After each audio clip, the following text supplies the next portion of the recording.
On the next episode of There's Your Problem, Lady, customer states check engine light on. So pulled the codes and it was a misfire on cylinder number 2.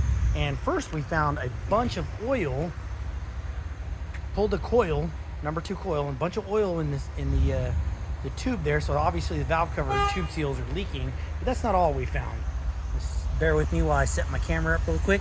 So I pulled the spark plug out, and this is the first time I've ever seen this. Let's see if I can get my camera to focus. It's kind of cool. The spark plug came apart internally. There's your problem, lady.